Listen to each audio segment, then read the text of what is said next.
ଯାଯାବର ପୁତ୍ରର କାହାଣୀ। ଲେଖକ ଶ୍ରୀ ମନୋଜ ଦାସ। ମୁଁ ପାଠ କରୁଛି ଶାନ୍ତନୁ ତ୍ରିପାଠୀ।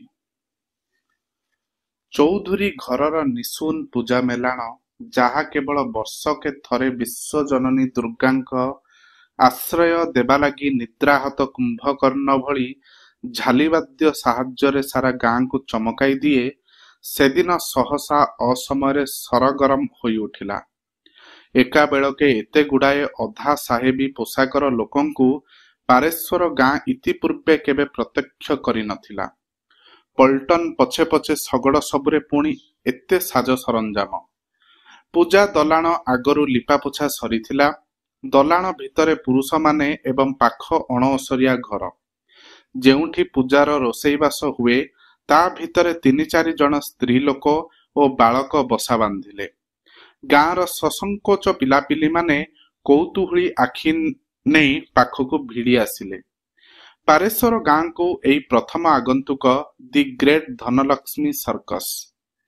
ପୂଜା ମେଲାଣା ପଛପଟ ଝରକା ଦେଇ ବଡ଼ ନିବିଷ୍ଟତା ସହକାରେ ଉମି ଦେଖିଲା ଏଇ ଅତିଥିମାନଙ୍କର ଆଗମନ, ଆଉ ଖବର ଦେଲା ଯାଇ ବୋଉ ପାଖରେ। ସର୍କସ ଅର୍ଥାତ୍ ଅଦ୍ଭୁତ ଖେଳ କସରତ। ପଛରେ ପରା ଆହୁରି ବାଘ, ଘୋଡ଼ା ଇତ୍ୟାଦି ବି ଆସିବେ। ଚୌଧୁରୀ ଘରୁ ପିଲାପିଲିଙ୍କ ଭିଡ଼ କ୍ରମେ କମିଗଲା। ସାନ ଚୌଧୁରୀ ଶଙ୍ଖନାଦ ବାବୁ ଚିଲେଇଲେ, ବାବୁ ବାବୁଆଣୀମାନେ ଆସି ବିଶ୍ରାମ କରୁଛନ୍ତି, ଅଥଚ ଛଳେ ପିଲେ ଟିକେ ପବନ ଛାଡ଼ିଦେବେ ନାହିଁ, ଯାଅ। ଅତିଥିମାନେ ଖାଇ ପିଇ ବିଶ୍ରାମ କରୁ କରୁ ଦ୍ୱିପହର ଟପିଗଲା। ଉମିର ମନ ହେଉଥାଏ ଥରେ କେମିତି ଚୌଧୁରୀ ଘର ଆଡ଼େ ଯାଇ ଦେଖି ଆସନ୍ତା ଖେଳୁଆଡ଼ମାନଙ୍କୁ। ଘରୁ ବାହାରି ଆସିଲା ସି। ଘର ପଛପଟ ପିଜୁଳି ଗଛଟା ଆଡ଼କୁ ଦୈନନ୍ଦିନ ଅଭ୍ୟାସ ଅନୁସାରେ ଚାହିଁ ଚାହିଁ ଆସୁଥାଏ। ଆରେ ବା! ଉମିର ଆଖି ପଡ଼ିଲା ଖୁବ୍ ପାଖରେ ଗୋଟାଏ ମାର୍ବଲ ଗୁଟି ଭଳି ଚିକ୍କଣ ପାଚିଲା ପିଜୁଳି। ଲୁଗାପଟା ସଜାଡ଼ି ସେ ଉଠିଗଲା ଗୋଟିଏ ଧାପ ଗଛ ଉପରକୁ। ଝାଡ଼ବୁଦା ଆଡ଼ୁଆଳରେ ଏଇ ଜାଗାଟା ତାର ଅତି ପ୍ରିୟ। ନିଝୁମ ପଲ୍ଲୀ ମଧ୍ୟାହ୍ନର ଏକ ସୁରିଆ ସାଇଁ ସାଇଁ ଶବ୍ଦ ଭିତରେ ଉମି କେତେଥର ଏଇଠି ବସି ଗୁଣୁ ଗୁଣୁ ଗୀତ ଗାଏ। ଗଛ ମୂଳର ଆଜ୍ଞାବହ ଧୂସର ଶୀତଳ ବାଲିକୁ ନେଇ ମନ ଇଚ୍ଛା ସଂସାର ଗଢ଼େ। ଗଛଟିର କେଶ ସଜ୍ଜାରେ ନିବିଡ଼ତା ଆଣି ଦେଇଛି ଗୋଟାଏ ସୂକ୍ଷ୍ମ ଲତାର ଜାଲ। ଉମି ତାର ବହୁ ପରିଚିତ 3 ଫାଙ୍କୁଡ଼ା ଡାଳ ଉପରେ ଆଉଜି ପଡ଼ି ପିଜୁଳିଟିକୁ କେଉଁ ଦିଗରୁ ପ୍ରଥମେ ଆସ୍ୱାଦନ କରିବ ସେ କଥା ଭାବୁଥିଲା। ଆରେ ହେ, ହି ହି! ଉମି ଗଛ ଉପରେ ରହିବ କି ତଳକୁ ଆସିବ ବୁଝିପାରୁ ନଥାଏ। କାବା ହୋଇଯାଏ। ମତେ ଗୋଟିଏ ଦେବଟି ପିଲା? ଉମି ଯେପରି ବିଶ୍ୱାସ କରିପାରୁ ନଥିଲା। ସର୍କସ ପାର୍ଟି ସହ ଏ ପିଲାକୁ ସେ ଦେଖିଛି। ବୟସ 15-16 ହେବ। ଉମିଠୁ 2-3 ବର୍ଷ ବଡ଼। ଦେହର ବର୍ଣ୍ଣ କଷି ଲେମ୍ବୁପତ୍ର ଭଳି ସ୍ୱଚ୍ଛ। ପାତୁଳନାକୁ ମୋଡୁ ମୋଡୁ ସେ ପୁଣି ପଚାରିଲା, ଏ ଗଛଟା ତୁମର, ନୁହେଁ? ଉମି ଗଛ ଉପରୁ ଓହ୍ଲାଇ ଆସିଥିଲା, ଆଉ ବଡ଼ ସଙ୍କୋଚ ସହକାରେ ପିଜୁଳିଟି ବଢ଼ାଇ ଦେଲା। ତୁମେ ଖାଇବନି? ନା, ସୂଚକ ମୁଣ୍ଡ ହଲାଇ ଉମି। ହି ହି! ଆଗନ୍ତୁକ ସର୍କସ ପିଲା ପିଜୁଳି ଗୋଟାକ ଏକାଥରେ ପାଟିରେ ପୁରାଇ ଉଠିଗଲା ଗଛ ଉପରକୁ। ପାଚିଲା କଞ୍ଚା ନିର୍ବିଶେଷରେ 4-5ଟା ପକେଟରେ ପୁରାଇ ସେ ଆହୁରି ଉପରକୁ ଉଠିବାକୁ ଆରମ୍ଭ କଲା। ଉମି ଏତେବେଳେ ଅପ୍ରସ୍ତୁତ ଭାବରେ ପାଟି ଫିଟାଇଲା, ସେ ଆଡ଼େ ଯାଅ ନାହିଁ, ବିରୁଡ଼ି ବସା ଅଛି। ଆରେ ବାପ!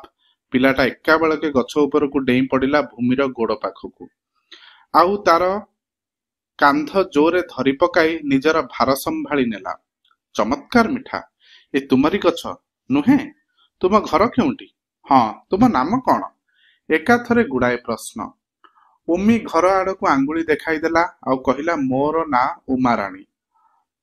ଉମାରାଣୀ? ଆମ ଦଳରେ ସେଇ ଯେଉଁ ମୋଟା ମାଇକିନାଟା ନାହିଁ, ଯାହାର ଦାନ୍ତଟା ମାନ ଏତେ ବଡ଼, ତାର ନାମ ଶୋଭାରାଣୀ। ହି ହି! ଉମିକୁ ବଡ଼ ଅଦ୍ଭୁତ ଲାଗୁଥାଏ। ସର୍କସ ପାର୍ଟିର ରହସ୍ୟମୟ ମଣିଷମାନେ ପୁଣି ଏଡ଼େ ସହଜ ଭାବରେ ମିଳାମିଶା କରିପାରନ୍ତି। ତୁମ ଘର ତ ଏଇ ପାଖରେ, ଚାଲ ନା, ପାଣି ପିଇବି। ଘରେ ଅଛି କିଏ? ବୋଉ ଅଛି, କହି ଉମି ଆଗେ ଆଗେ ଚାଲିଲା। ବୋଉ ପାଖରେ ଅପରିଚିତ ଅଥଚ ତାର ପରିଚିତ କୌଣସି ବ୍ୟକ୍ତିକୁ ନେଇ ଘରକୁ ଯିବା ଜୀବନରେ ଏଇ ତାର ପ୍ରଥମ। ପୁଣି ସର୍କସ ପାର୍ଟିର ଲୋକ। ଉମି ମନରେ ଆନନ୍ଦ ଆଉ ଅଧୀରତା ସମତା ରଖିପାରୁ ନଥିଲା। ଘରେ ପହଞ୍ଚି ବହୁ ଆୟାସରେ କଣ୍ଠ ସଂଯତ କରି ବୋଉ ବୋଉ ଡାକି ଉମି ଦୌଡ଼ି ଦୌଡ଼ି ଗଲା ଭିତରକୁ। ଆଉ ମା ପାଖରେ କ'ଣ ବୋଲି କହି ଆଗନ୍ତୁକର ପରିଚିତ ଆରମ୍ଭ କରିବ ସେ କଥା ଠଉରାଇ ନ ପାରି ବଡ଼ ଅଡୁଆରେ ପଡ଼ିଲା। ସର୍କସ ରାଇଜର ଅଲୌକିକ ଏକ ସୁନ୍ଦର ଜୀବକୁ ସେ ତାର କୁଡ଼ିଆକୁ ନେଇ ଆସିପାରିଛି। ଏତେ ବଡ଼ କୃତିତ୍ୱକୁ ବୋଉ କଣ ସହଜେ ପରତେ ଯିବ? ପରିଚୟ ଅବଶ୍ୟ କ୍ରମେ ଗାଢ଼ ହେଲା। ସାଜସଜ୍ଜା ଇତ୍ୟାଦି ଶେଷ ହୋଇ ସର୍କସ ଆରମ୍ଭ ହେବାକୁ ଯେଉଁ 2 ଦିନ ଡେରି ହେଲା, ତହିଁର ଅଧିକାଂଶ ସମୟ ମାଷ୍ଟର ପଲ୍ଟୁର କଟିଛି ଉମି ଘରେ। ଉମି ବୋଉର ସ୍ନେହଶୀଳ ଅନ୍ତରରେ ଏକ ସୁରକ୍ଷିତ ଆସନ ଅଧିକାର କରିଛି ମାଷ୍ଟର ପଲ୍ଟୁ। ତାର ଯାଯାବର ଜୀବନର ବହୁ ବିସ୍ମୟକର, ବହୁ ତିକ୍ତ ଅଭିଜ୍ଞତା ଘଣ୍ଟା ପରେ ଘଣ୍ଟା ବଡ଼ ହାଲୁକା ହସ ହସି ସାବଲୀଳ ଭାବରେ କହି ଚାଲି ସେ। ଧନଲକ୍ଷ୍ମୀ ସର୍କସ ଯେତେବେଳେ ପ୍ରଥମେ ଆରମ୍ଭ ହୁଏ, ସେତେବେଳେ ପଲ୍ଟୁର ବାପା ଥିଲେ ସେଥିରେ ମ୍ୟାନେଜର। ସର୍କସର ଜଣେ ଅଧା ବିଦେଶିନୀ ମହିଳା ସହ ମ୍ୟାନେଜରଙ୍କର ବିବାହ ହୁଏ। ପଲ୍ଟୁର ଜନ୍ମର ଅଳ୍ପ କାଳ ପରେ ତାର ବାପା ସର୍କସର ମାଲିକ ସହ ଗୋଳମାଳ କରି କର୍ଣ୍ଣାଟିକ ସର୍କସକୁ ପଳାଇଗଲା ଓ ସେଠାରେ କୁଆଡ଼େ ନୂଆ କରି ବାହା ହେଲା। ଏଣେ ମାର ଅନିଚ୍ଛା ସତ୍ତ୍ୱେ ସର୍କସ ମାଲିକ ପଲ୍ଟୁକୁ କସରତ ଶିଖାଇଲେ ପିଲା କାଳଠୁ। କେତେ ବର୍ଷ ତଳେ ମା ବି ତାର ମରିଯାଇଛି। କେତେ ପ୍ରଦେଶରେ କେତେ ରକମର ଭାଷା ମିଶାଇ ପିଲାଟି କଥା କହେ।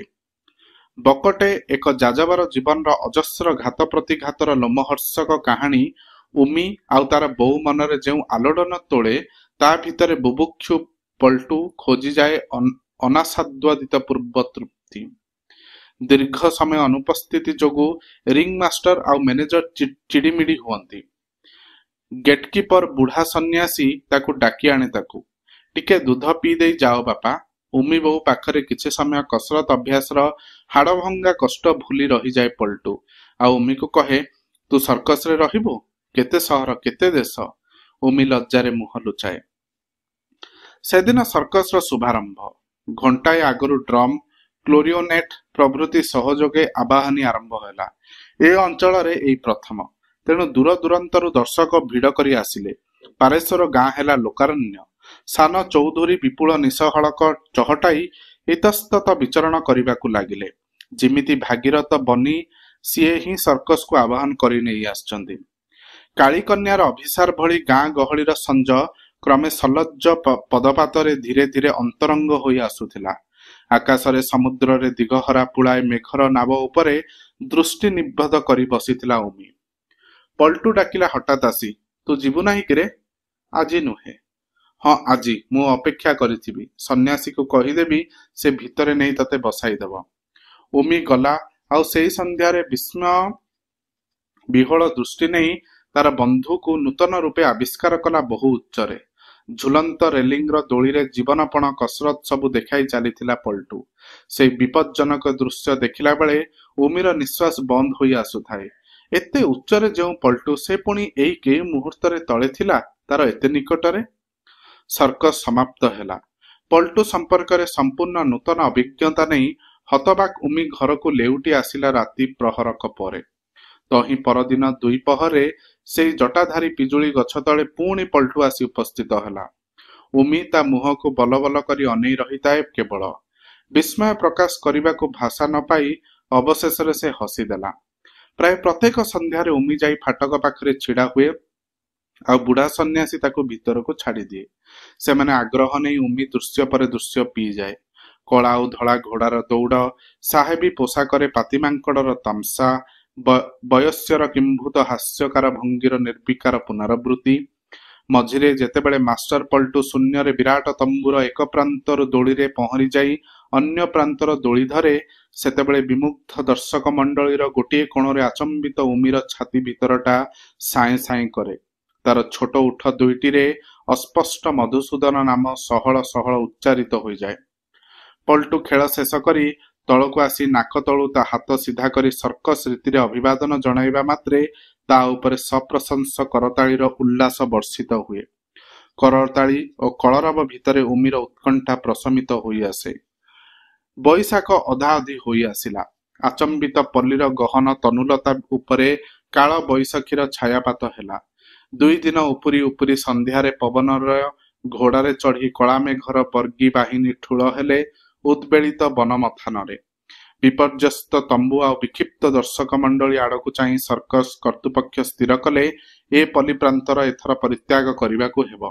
ଉମି, ଆମେ କାଲି ଚାଲି ଯାଉଛୁ ଏ ଗାଁରୁ। ଟିକିଲି ପରେ ପଲ୍ଟୁର ମୁହଁ ଉପରେ ତାର ସ୍ୱାଭାବିକ ଉତ୍ଫୁଲ୍ଲତା ଫେରି ଆସିଲା। ପୁଣି କେବେ ଏ ଗାଁକୁ ଆସିଲେ ତୋ ସାଙ୍ଗେ ଦେଖା ହବ ଉମି, ନୁହେଁ? ମୁଁ କଣ ସବୁଦିନ ଏଠି ରହିଥିବି? ଆଉ ଟିକେ ଡେରିଲା ବୁଝିଲା ପଲ୍ଟୁ। ଓହୋ, ତୁ ପୁଣି ଦିନେ ବାହା ହୋଇଯିବୁ, ନୁହେଁ? ହି ହି। ଉମିର ଚିକ୍କଣ ମୁହଁ ଉପରେ ଗୋଟାଏ ବର୍ଣ୍ଣର ଆଭାସ ଦେଖାଗଲା। ପଲ୍ଟୁ ପୁଣି କହିଲା, ମ୍ୟାନେଜର କହୁଥିଲା ଏ ଗାଁରେ ବେଶ ମୋଟା ପଇସା ହୋଇଛି। ହୁଏତ ଆଗାମୀ ବର୍ଷକୁ ଆମେ ପୁଣି ଆସିବୁ। ସର୍କସରେ ନ ରହିଲେ କଣ ହୁଅନ୍ତା? ବଡ଼ ବିପଦ। ଉମିର ଇମିତି ପ୍ରଶ୍ନରେ ପଲ୍ଟୁ କିଛି ସମୟ ଶୂନ୍ୟକୁ ଚାହିଁ ରହିଲା। ନ ରହିବା ଉପାୟ କଣ? ଉମିର ଫୁରୁଫୁରୁଆ ବାଳଗୁଡ଼ା ଉପର ଦେଇ ପଲ୍ଟୁର ଦୀର୍ଘ ନିଶ୍ୱାସ ବହିଗଲା।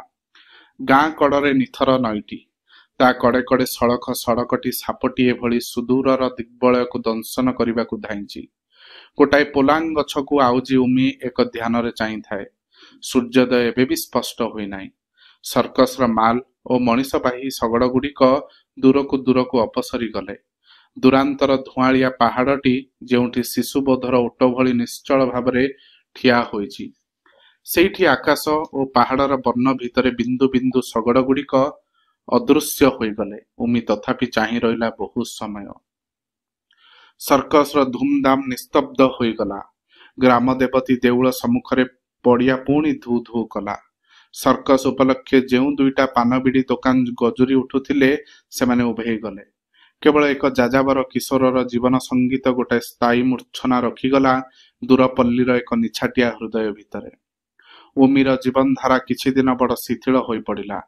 ଦୂର, ବହୁ ଦୂର, ଆହୁରି ସୁଦୂର କେତେ ସହର, ଗାଁ, ପାହାଡ଼, ନଈ, ସମୁଦ୍ର ଉପକଣ୍ଠରେ ଖେଳ ଦେଖାଇ ଚାଲିଛନ୍ତି ଏହି ସ୍ୱୟଂ ସମ୍ପୂର୍ଣ୍ଣ ଭ୍ରାମ୍ୟମାଣ ଦଳ। ନୂଆ ନୂଆ ସ୍ଥାନ, ନୂଆ ନୂଆ ଦର୍ଶକ, କେବଳ ପୁରୁଣା ସେଇ କସରତ। କୃତ୍ରିମ ଦାଢ଼ି ଖଞ୍ଜି ବୟସ୍ୟ ବିକୃତ ସ୍ୱରରେ ଇଂରାଜୀ ଗୀତ ଗାଇ ସମସ୍ତଙ୍କୁ ହସାଉଛି।